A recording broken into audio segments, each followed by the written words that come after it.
Hello everyone, welcome back to my channel. हम कर रहे हैं ऑडिटिंग का फर्स्ट चैप्टर। हम आज इसका नेक्स्ट टॉपिक करेंगे जो कि है ऑडिट एज ए लग्जरी, यानी कि ऑडिट लग्जरी कैसे है ये बताया हुआ है डिफरेंट पॉइंट्स के थ्रू। तो इसमें सबसे पहला पॉइंट है मिसयूज़ ऑफ मनी। ऑडिटिंग कराना मिसयूज़ ऑफ मनी क्यों बोला गया है? क्योंकि ऑडिटिंग कराने के लिए एक स्पेशली बाहर से एक पर्सन को अपॉइंट करना पड़ता है जो कि ये काम कर सके, यानी कि ऑडिटर को। तो ऑडिटर जो है हाई फीस चार्ज करता है किसी भी ऑर्गेनाइजेशन से, इसलिए इसे मिसयूज़ ऑफ मनी बोला गया है। देन सेकंड पॉइंट है मिसयूज़ ऑफ एनर्जी। जो ऑडिटिंग का वर्क है उसके लिए बहुत सारी फॉर्मेलिटीज़ करनी पड़ती है, जैसे कि जितनी भी हमारे पास रसीद होती है उसको सीरियल वाइज लगाना होता है, और डेटर्स और क्रेडिटर्स की लिस्ट बनानी होती है, सभी बुक्स ऑफ अकाउंट्स को प्रॉपरली मेंटेन करना पड़ता है। मतलब एक जो ऑर्गेनाइजेशन है वो पूरे साल ये काम करती है, तब जाके ऑडिटिंग करवाई जाती है ऑडिटर से। तो ये मिसयूज़ ऑफ एनर्जी है। देन वेस्टेज ऑफ टाइम की बहुत ज़्यादा वेस्टेज होती है, क्योंकि जो ऑडिटर अपॉइंट किया जाता है वो क्या करते हैं कि हमारे एम्प्लॉयज़ से बहुत सारी इन्फॉर्मेशन और एक्सप्लेनेशन मांगता है, तो इससे एम्प्लॉयज़ का बहुत ज़्यादा टाइम वेस्ट होता है। Decrease in the efficiency of employees की एफिशिएंसी कैसे कम होती है कि जो ऑडिटर आता है ना वो बार बार सेम इन्फॉर्मेशन एक्सप्लेनेशन मांगता रहता है जब तक कि उसके डाउट क्लियर नहीं होते। तो जो एम्प्लॉयज़ रूटीन में वर्क कर रहे होते हैं वो उसमें बहुत ज़्यादा हर्डल्स आ जाती है, इसलिए उनकी एफिशिएंसी कम हो जाती है। देन लास्ट पॉइंट रहेगा इररेलेवेंसी ऑफ ऑडिट, कि ऑडिट करवाने के बाद भी हमारी बुक्स ऑफ अकाउंट्स के अंदर कुछ फ्रॉड्स और एरर्स जो है वो रह जाते हैं, तो इसलिए वहाँ पे ऑडिटिंग जो है वो इररेलेवेंट हो जाते हैं, यानी कि उसकी कोई वैल्यू नहीं रहती। हम देखेंगे स्कोप ऑफ ऑडिट, यानी कि ऑडिट का स्कोप क्या है। 3 पार्ट्स में डिवाइड किया गया है इसको, प्राइवेट ऑडिट, स्टैट्यूटरी ऑडिट और गवर्नमेंट ऑडिट। सबसे पहले हम देखेंगे प्राइवेट ऑडिट। इसके अंदर क्या होता है कि प्राइवेट ऑडिट वो ऑर्गेनाइजेशंस करवाती है जिनको कानूनी रूप से अपने अकाउंट्स की ऑडिटिंग करानी कंपलसरी नहीं है, जैसे कि सोल प्रोप्राइटरशिप है, पार्टनरशिप है, उनके ऊपर कोई कंपल्शन नहीं होता कि तुमने अपने बुक्स ऑफ अकाउंट्स ऑडिट करवाने ही है, ऐसा नहीं होता। तो यहाँ पे प्राइवेट ऑडिट के अंदर ऑडिट का जो स्कोप है वो ऑडिटर ही अपने आप ही डिसाइड कर लेता है कि कितना उसे ऑडिट करना है। ऑडिटर क्या करते हैं, जैसे पार्टनरशिप के अंदर पार्टनरशिप डीड चेक कर लेता है, उसके अंदर ऑडिटिंग के ऑब्जेक्टिव्स क्या है उसके बेस पे वो स्कोप डिसाइड कर लेता है। Then second one is statutory audit. यहाँ पे स्टैट्यूटरी का मतलब होता है लीगली, कानूनी रूप से।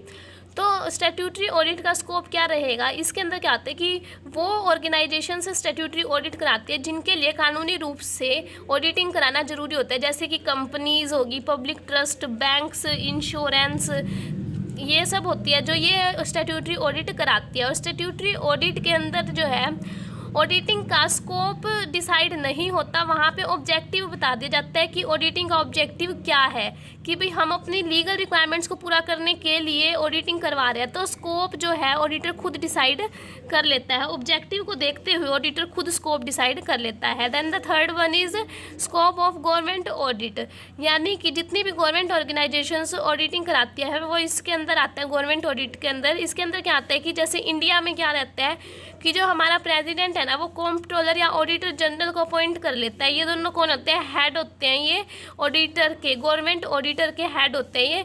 ये अपने एम्प्लॉयज़ से गवर्नमेंट ऑर्गेनाइजेशंस की ऑडिटिंग करा देते हैं। तो वो गवर्नमेंट ऑर्गेनाइजेशंस की जो ऑडिटिंग होती है वो गवर्नमेंट ऑडिट के अंदर आती है। देन हमारा नेक्स्ट टॉपिक रहेगा प्रिंसिपल्स ऑफ ऑडिटिंग का। सबसे पहला प्रिंसिपल है, यानी सिद्धांत क्या है ऑडिटिंग के। ऑडिटिंग जो है किन बेसिस पे की जाती है, उनके रूल्स क्या फॉलो करता है ऑडिटर। तो सबसे पहला है प्रिंसिपल ऑफ इंडिपेंडेंस, यानी कि ऑडिटिंग का जो वर्क है ना वो इंडिपेंडेंट, बिल्कुल स्वतंत्र होना चाहिए अकाउंटिंग के काम से। अकाउंटिंग से हमें इसे मैच नहीं करना चाहिए, क्योंकि ऑडिटिंग के अंदर क्या आता है, बुक्स ऑफ अकाउंट्स की चेकिंग की जाती है डीप तरीके से, यानी कि एक ट्रांजेक्शन को चेक किया जाता है। देन सेकंड पॉइंट है प्रिंसिपल ऑफ ऑब्जेक्टिविटी, यानी कि ऑडिटिंग के अंदर सारे एविडेंसेस के बेस पे, यानी सबूत देख के ही ऑडिटिंग की जानी चाहिए, बुक्स ऑफ अकाउंट्स को चेक किया जाना चाहिए। देन थर्ड पॉइंट है प्रिंसिपल ऑफ मटेरियलिटी, यानी जो भी इंपॉर्टेंट इन्फॉर्मेशन है, हर एक ट्रांजेक्शन को, इंपॉर्टेंट ट्रांजेक्शन को, या फिर अगर ऑडिटर को कोई फ्रॉड या एरर दिखता है तो उसकी गहराई में जाँच की जानी चाहिए। देन फोर्थ पॉइंट है प्रिंसिपल ऑफ फुल डिस्क्लोजर, यानी कि जितनी भी इंफॉर्मेशन या एक्सप्लेनेशन है या सबूत है, रसीदें हैं, वो सारी ऑर्गेनाइजेशन को, ऑडिटर को प्रोवाइड करवानी चाहिए ताकि वो हर चीज़ अच्छे से अपनी रिपोर्ट के अंदर शो कर सके। देन नेक्स्ट रहेगा आज का topic qualities of an auditor, यानी एक ऑडिटर के अंदर क्या क्या विशेषताएं होनी चाहिए। फर्स्ट पॉइंट है complete knowledge of book keeping and accountancy, यानी कि उसे बुक कीपिंग और अकाउंटेंसी की पूरी नॉलेज होनी चाहिए, जैसे कि बुक्स ऑफ अकाउंट्स के अंदर ट्रांजैक्शंस किस टाइप से होती है, क्या बेसिक रूल्स होते हैं एंट्रीज करने के। जब उसे बेसिक नॉलेज होगी कंप्लीट, तभी तो वह एडवांस लेवल की जो है एग्जामिनेशन चेकिंग कर पाएगा। देन नेक्स्ट पॉइंट रहेगा knowledge of nature of the business, यानी कि ऑडिटर को ये पता होना चाहिए कि जिस बिजनेस की वो ऑडिटिंग करने गया है वो किस टाइप के प्रोडक्ट के अंदर डील कर रही है, यानी कि उसका नेचर क्या है। जब उसे नेचर पता होगा तो उसी हिसाब से जो इंपॉर्टेंट ट्रांजैक्शंस होगी ऑडिटर उसको चेकिंग कर पाएगा और एक अच्छी रिपोर्ट प्रोवाइड कर पाएगा, फ्रॉड्स और एरर्स को डिटेक्ट कर पाएगा। इसलिए नेचर का पता होना बहुत ज़रूरी है।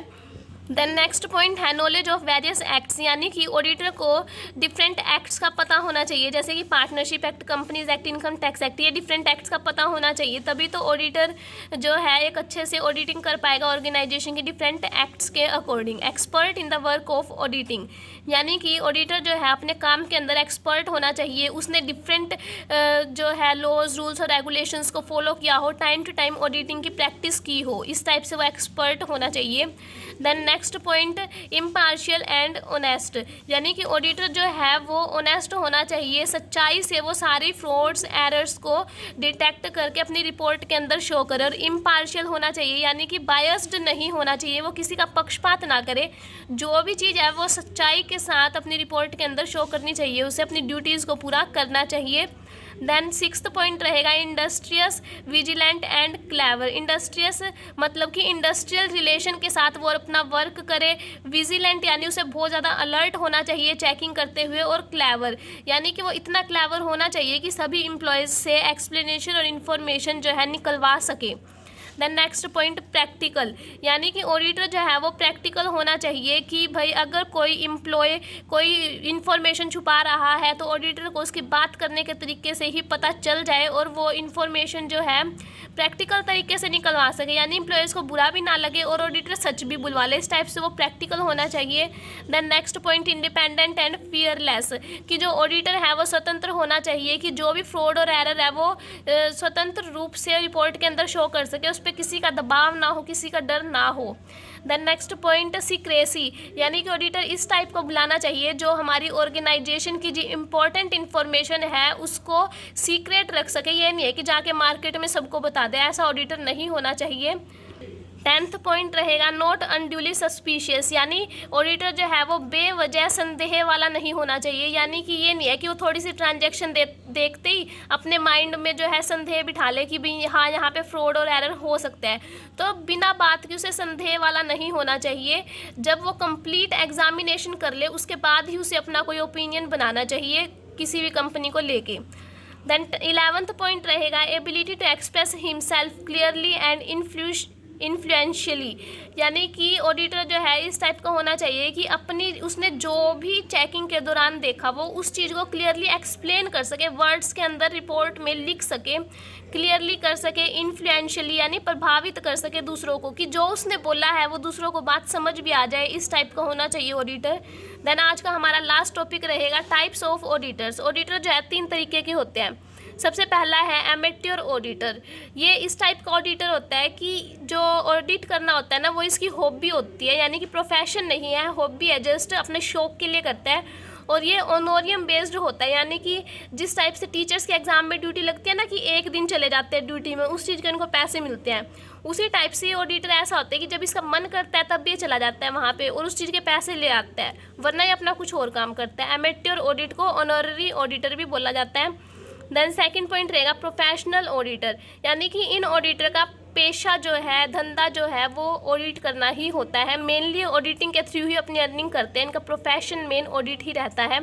देन थर्ड पॉइंट है गवर्नमेंट ऑडिटर, ये गवर्नमेंट ऑडिटर वो होते हैं जो सिर्फ गवर्नमेंट ऑर्गेनाइजेशंस की ही ऑडिटिंग करते हैं, और इनके अंदर जो है senior most officer audit department का कंट्रोलर रहता है और ऑडिटर जनरल रहता है, ये दोनों मेन हेड होते हैं, ये अपने एम्प्लॉयज़ से गवर्नमेंट ऑर्गेनाइजेशंस की ऑडिटिंग कराते हैं। तो आज हमारा ऑडिटिंग का फर्स्ट चैप्टर कंप्लीट हो गया। आई होप आप सभी को ये दोनों वीडियोस समझ आई होंगी। अगर समझ आई हो तो चैनल को सब्सक्राइब कर लेना, वीडियो को लाइक कर देना। मिलते हैं जल्द ही नई वीडियो के साथ, तब तक के लिए टेक केयर।